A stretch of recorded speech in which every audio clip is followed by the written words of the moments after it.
मित्रों, आपके समक्ष बहुत ही रोचक कहानी लेकर आए हैं। पालनहार। पालनहार कैसे हमारे परिवार की देखभाल करता है, हमारे ऊपर कैसे निगरानी रखता है, बच्चों की शादी से लेकर परवरिश तक की पूरी जिम्मेदारी पालनहार कैसे करता है। हम ये समझते हैं कि सारे हम कर रहे हैं, लेकिन ये पालनहार सारा हिसाब किताब जो भी कमी बेसी है सारा पालनहार पूरा करता है। एक भक्त की कहानी है। भक्त जो है हर समय कंठी माला लेकर बैठा रहता था। उसकी पत्नी ने एक बार कहा कि हर समय कंठी माला लेकर बैठे रहते हो, कभी कुछ 2 पैसे का इंतजाम करो। लड़की के लिए लड़का नहीं देखना। आज फिर उसकी पत्नी ने रोज की तरह सुबह से ही बड़बड़ाना शुरू कर दिया। अरे भाग्यवान, ईश्वर पर विश्वास रखो, समय पर सब हो जाएगा। चौबे जी ने अपना गमछा संभालते हुए कहा, इन चरणों में जो भी आए उसका जन्म सफल हो जाए। फिर उसकी पत्नी कहती है कि हाँ, ईश्वर तो जैसे घर बैठे ही लड़का भेज देंगे। भगवान के पास तो कोई काम है नहीं है, सिर्फ आपका ध्यान रखने के अलावा। अरे क्यों पूरा दिन चक चक चक चक करती हो।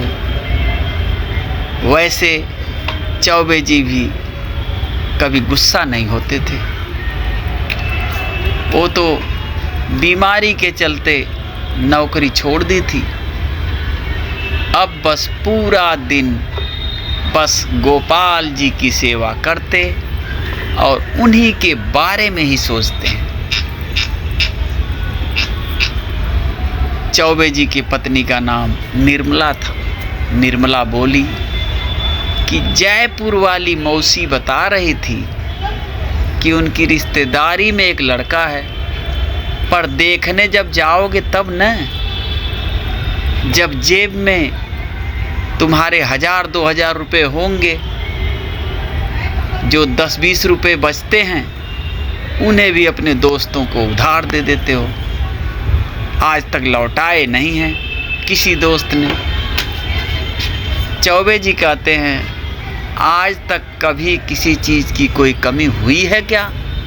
नहीं ना, आगे भी नहीं होगी, ईश्वर की कृपा से। तुम तो मुझे भजन ही नहीं करने देती। फिर निर्मला कहती है कि भजन ही करना था तो शादी क्यों की। अब क्या वो बैठे बिठाए तुम्हारी लड़की की शादी भी कर जाएंगे। हाँ, रहने दो बस। ये लो थैला पकड़ो और जाओ बाजार से रसोई के लिए सामान ले आओ। और हाँ, जिस लड़के के बारे में मैंने बात की है उसके बारे में ज़रा सोचना। परसों जाना है तुम्हें। अब थोड़े बहुत पैसे के लिए हम एफडी तो तुड़वाएंगे नहीं, सो जो यार दोस्तों को उधार दे रखे हो उनसे ज़रा मांग लो। थैला लेकर चौबे जी निकल पड़े, लेकिन विचार यही है मन में कि पैसों का इंतजाम कैसे होगा। सब्जी लेने से पहले ज़रा एक दोस्त से अपने पैसों की बात कर ली जाए। जिस दुकान में काम करता था वो भी पास ही है। मोहनलाल ने अपने मित्र को देखा तो गले लगा लिया। अरे चौबे जी, कैसे आना हुआ? चौबे जी कहते हैं, कुछ ना भैया, कुछ समस्या आन पड़ी है। पैसों की सख्त जरूरत है। अपने ही पैसे चौबे जी ऐसे मांग रहे हैं जैसे उधार मांग रहे हो। देखता हूँ साहब तो बीमार हैं। 4 दिन पहले ही दिल का दौरा पड़ा था। अभी 10 दिन पहले ही विदेश से आए हैं। वैसे तो ऐसे 6 शोरूम हैं उनके पास, पर चलो 1-2 दिन में आएंगे तो मांग कर तुम्हें दे दूंगा। और बताओ बिटिया ठीक है ना? कैसा चल रहा है उसका योगा क्लास? बढ़िया चल रहा है। सुबह 5 बजे जाती है, पूरा 5,000 कमाती है। चौबे जी ने बड़े गर्व से कहा। सर्वगुण संपन्न है जी हमारी लाली। कैबिन के बाहर निकले ही थे, एक जगह नजर टिकी गई उनकी। इतनी सुंदर मूर्ति गोपाल की चौबे जी अपलक देख रहे थे, जैसे अभी बात करने लगी। तभी मोहनलाल ने ध्यान भंग करते हुए कहा कि बड़े साहब ने आर्डर पर बनवाई है, बाहर से बनकर आई है। ऐसी 2 बनवाई हैं। रास्ते भर मूर्ति की छवि उनकी नजरों से ओझल नहीं हो रही थी। काश वो मूर्ति मेरे पास होती। भूल नहीं पा रहे हैं, काश अगर उनके पास होती। कैसे दिन भर निहारते रहते, क्या क्या सेवा करते। सोचते सोचते घर कब आया पता ही नहीं चला। लेकिन घर के सामने इतनी भीड़ क्यों? यह गाड़ी किसकी? गाड़ी तो काफी महंगी लग रही है। अपने घर के दरवाजे में घुसने ही वाले थे कि थैला हाथ से छीनकर निर्मला ने मुस्कुराकर उनका स्वागत किया। कौन आया है? अंदर सूट बूट में एक आदमी बैठा है।